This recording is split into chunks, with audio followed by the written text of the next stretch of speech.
Report by Zero Hedge. Sweden hell, armed migrant teens roaming with Kalashnikovs, military may be deployed.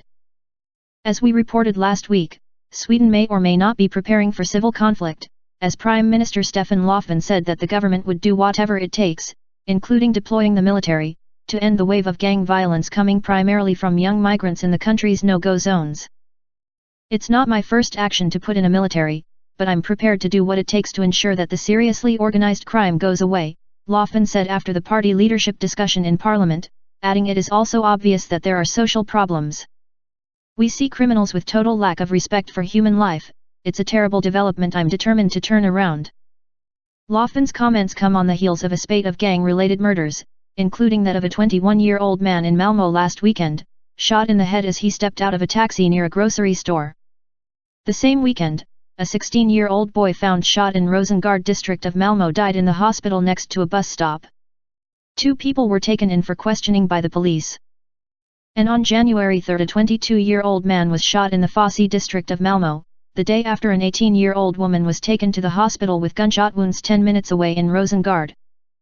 In Malmö, where a fifth of the 340,000 inhabitants are under 18, children as young as 14 roam the streets with Kalashnikov assault rifles and bulletproof vests. The average age of gang members is 22, the vast majority of them hailing from migrant families. _thetimes.co.uk. The increase in crime has been so overwhelming that Swedish authorities admit they are unable to investigate rape cases right now because of the enormous backlog of gang crime under investigation. We are forced to choose between 2 evils, said police. Prime Minister Lofven's strong language also follows an attack on the Rosengård police station last Wednesday after an explosive device was lobbed at the electric-fenced building, the latest in ongoing violence against Swedish peacekeepers. Last August, Stockholm police officer Ted Eriksson, 34, was stabbed in the neck by an Afghan asylum seeker who claimed to be 17 but was suspected of being in his late 20s. The man said he wanted to kill a policeman, however Officer Eriksson fortunately suffered minor injuries. In April 2017, 3 Swedish female police officers were beaten as they attempted to apprehend a violent refugee. In 2013, Swedish police were targeted several times during the Stockholm riots, which saw a police station burned down, several officers injured, and rocks thrown at firefighters and other first responders. And in 2016, migrants even attacked the crew of 60 Minutes while they were filming a segment on migrants. Meanwhile, increasingly powerful weapons have been turning up in Swedish neighborhoods. In 2015, anti-tank missiles were found in a basement of a 36-year-old man suspected of smuggling guns from his brothers in Bosnia into the Swedish no-go zone of Örebro, considered an especially vulnerable area according to a 2017 police report. The man and 5 others, described by Bosnian media as linked to the Muslim Brotherhood, were arrested in a series of 7 raids.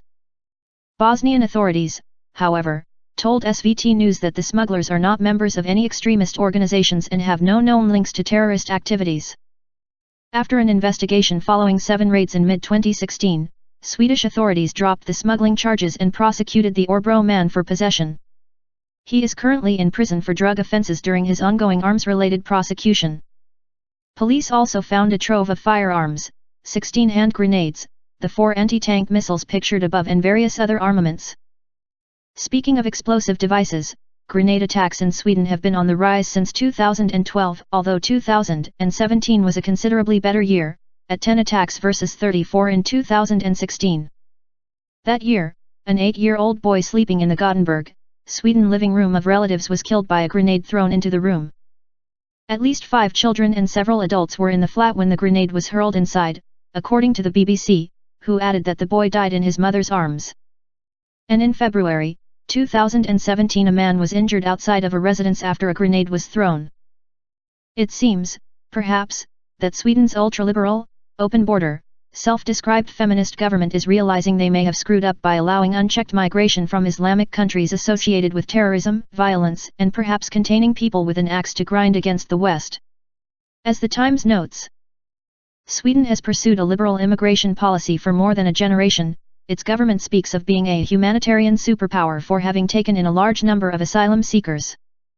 After the migrant crisis of 2015, when more than 160,000 people sought asylum, the policy was abruptly changed. Yet there is little debate or reliable data about the integration of the 12% of the population that derive from non-Western countries. For a long time the Swedish establishment played down the decay of immigrant-dominated suburbs, but it can no longer ignore the explosion of violence. It should also be noted that 70% of migrants coming into Europe as of 2015 were men of fighting age according to a Pew Research Center study. Even Swedish Democratic Party leader Jimmy Åkesson declared war against organized crime and suggested that Sweden should deploy the military to no-go zones to counter the out-of-control violence. People are shot to death in pizza restaurants, people are killed by hand grenades they find on the street, Åkesson said in Parliament on Wednesday. This is the new Sweden, the new, exciting dynamic, multicultural paradise that so many here in this assembly have fought to create for so many years, he said sarcastically. And now the Swedish government is distributing survivalism pamphlets, for war with Russia, of course, and considering deploying the military to deal with idealistic gun-toting migrant youth gangs from brutally war-torn countries. Who could have possibly seen this coming? If you like your news to be Daily Robot Voice, then like and sub.